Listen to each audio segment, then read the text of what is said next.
ورحمة الله تعالى وبركاته.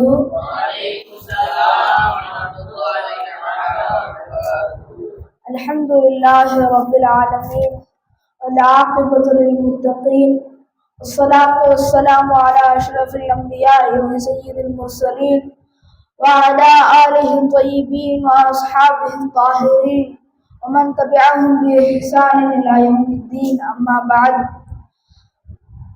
அன்பிற்கினிய அல்லாஹ்வின் நல்லடியார்களே, மாணவ கண்மணிகளே, நம்ம மதரசால ஒரு விஷயம் ரொம்ப குறைவா இருக்கு. என்ன விஷயம் அப்படின்னு கேட்டா அது ஒழுக்கம்தான். என்னையும் சேர்த்து தான் சொல்றேன். மொத்தமா நம்ம மதரசால ஒரு வீக்னஸ் பாயிண்ட் அப்படின்னாக்காலே இது ஒழுக்கம்தான். ஒழுக்கம் அப்படின்றது நம்ம மதரசால ரொம்பவே குறைந்து போச்சு.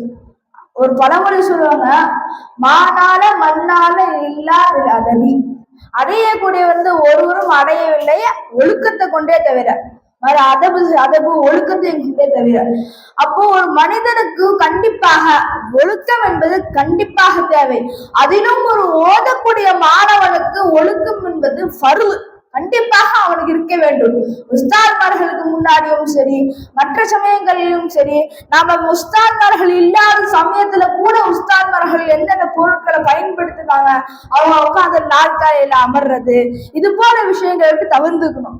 ஆக ஒழுக்கம் என்பது கண்டிப்பா நமக்கு வேணும். அது மட்டும் இல்லாம இன்னொரு பழமொழி சொல்லுவாங்க, அல் இல்மு பிலா அதமின் கஷ்ஷஜரி பிலா சமரின். அதமில்லாத ஒரு எல்மு இருக்கு தெரியுமா? அந்த எல்மு எப்படிப்பட்ட தெரியுமா? பணம் கொடுக்காத மரம் போல.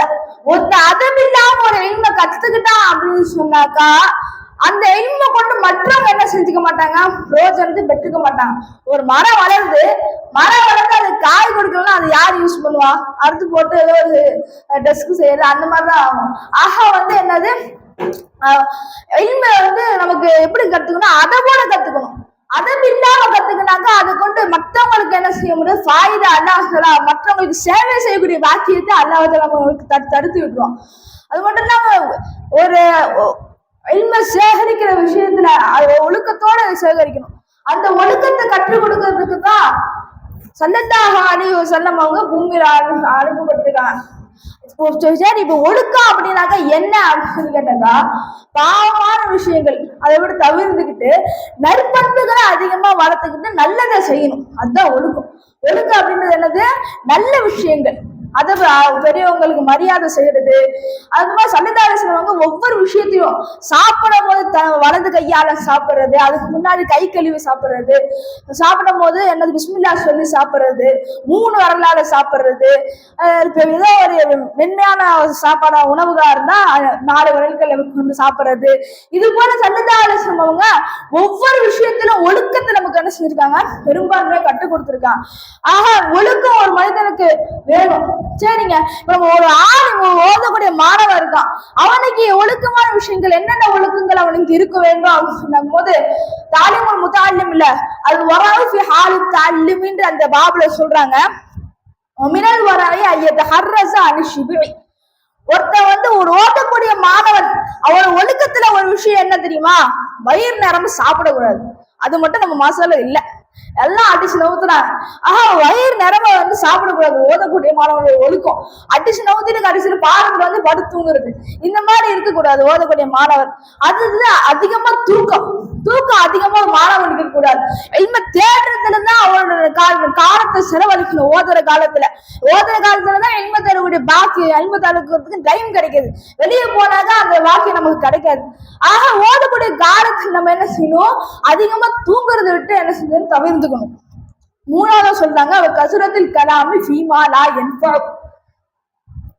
பிரயோஜனம் இல்லாத பேச்சுக்களை விட்டு தவிர்த்து இருக்கிறது.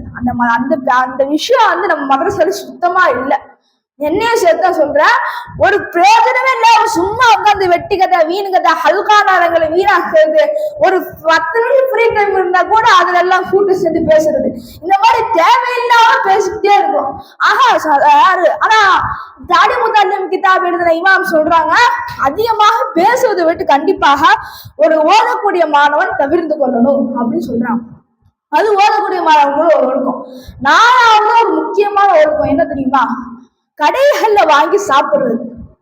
கடைகள்ல உணவுகளை வாங்கி சாப்பிடுறது. ஏன் அப்படின்னு கேட்டாக்கா, நம்ம மதரசால செய்யக்கூடிய உணவுகள் அப்படின்றது வந்து அது வந்து 100% ஹலால். அது என்னது முக்கியமா ரொம்ப ரொம்ப ஹலால், அது சாப்பிடலாம். ஏன்னா வந்து அதை மக்கள் அவங்க சம்பாதிக்கிற ஹலாலான காசுல இருந்து மதரசா தான் இஹ்லாஸா தரக்கூடிய காசு, அதுவும் பிரச்சனை இல்லை. மற்றபடி வெளியே போய் சாப்பிடுற கடைகள்ல வாங்கி சாப்பிடுறோம் அப்படின்றது அது தவிர்த்து கொள்ள பண்ணணும். ஏன் அப்படின்னு சொன்னாக்கா, அது வந்து அல்லாஹுடைய திக்கரை விட்டு அதிகமா என்ன செய்யும், மறக்கடிக்க செய்யும். அப்புறம் என்னது, அல்லாஹ்க்கு மறதி அதிகமா என்னது கடையில வாங்கக்கூடிய உணவுகள் மறதி அதிகமா உண்டு பண்ணும். இது போன்ற விஷயங்கள்லாம் நம்ம கடையில வாங்கக்கூடிய உணவுகள் செய்யும். இன்னொரு முக்கியமான காரணம் என்ன தெரியுமா, நாம கடைகள்ல உணவுகளை வாங்கி சாப்பிடுற சமயத்துல வேற யாரும் ஏழைகள்லாம் அங்க இருப்பாங்க, அவங்க பார்த்துட்டு என்ன செய்வாங்க, அவங்களுக்கும் ஆசை இருக்கும். இதனாலே அல்லாஹ்வோட கோபம் அதிகமா நம்ம மேல வரும். ஆக ஒரு ஓதக்கூடிய மாணவன் கடைகள்ல வாங்கி சாப்பிடுறத வந்து தவிர்த்துக்கணும். அது மட்டும் இல்லாம ஓதக்கூடிய மாணவன் வந்து அதிகமா தொழுகையை அதிகமா தொழுகணும். அல்லாஹ் தஆலாக்கு தொழுது அல்லாஹ் தஆலா கிட்ட என்ன செய்யணும், மன்றாடி அல்லாஹ் தஆலா கிட்ட ஒழுக்கத்தை தேடிக்கணும். ஆக ஒரு மனுஷன் வந்து ஒழுக்கத்தை கண்டிப்பா வச்சுக்கணும். அடுத்து வந்து ஸல்லல்லாஹு அலைஹி வஸல்லம் அவங்க செய்து காட்டுற ஒரு ஒழுக்கம், யாரும் மனசையும் புண்படுத்துற மாதிரி பேச மாட்டாங்க. இப்ப நம்ம மாணவர்களே பாக்குறோம், ஒருத்தருக்கு ஒருத்தர் மனசை புண்படுத்துற மாதிரி தான் அதிகமா பேசுறாங்க. வார்த்தைக்கு வார்த்தை அந்த மாதிரி சில பேர் பேசுறாங்க. ஆக அது மாதிரி பேசக்கூடாது. ஒரு மனதோடைய புண்படுத்துற மாதிரி பேசவே கூடாது.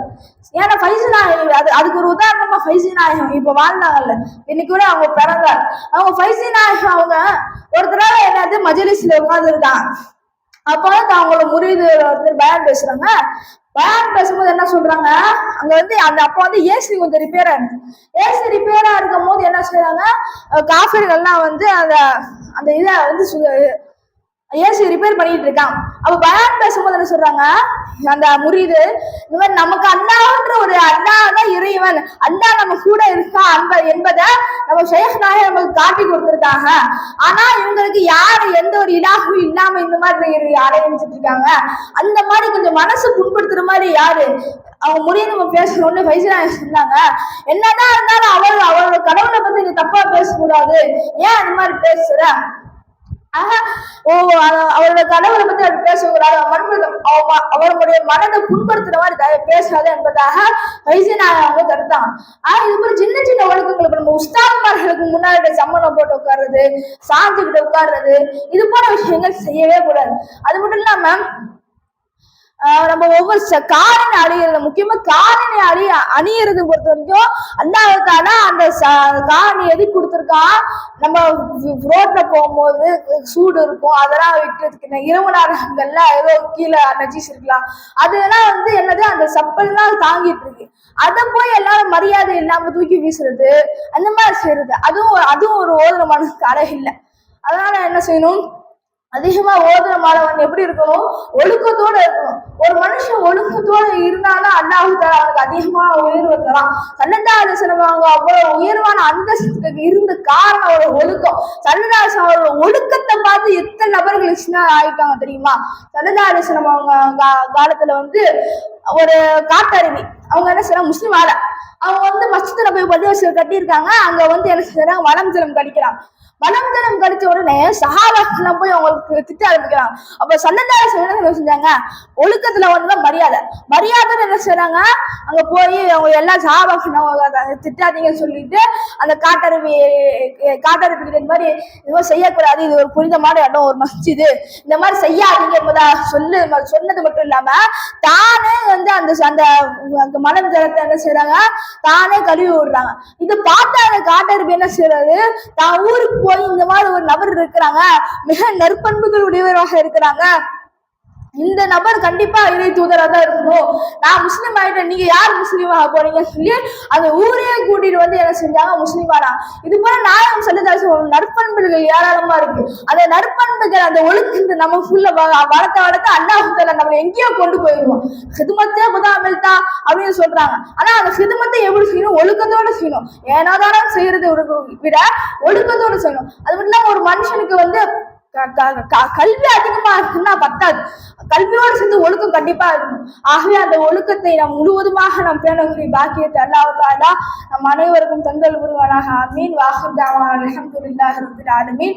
ஸலாமு அலைக்கும் வரஹ்மத்துல்லாஹி தஆலா வபரகாத்துஹு.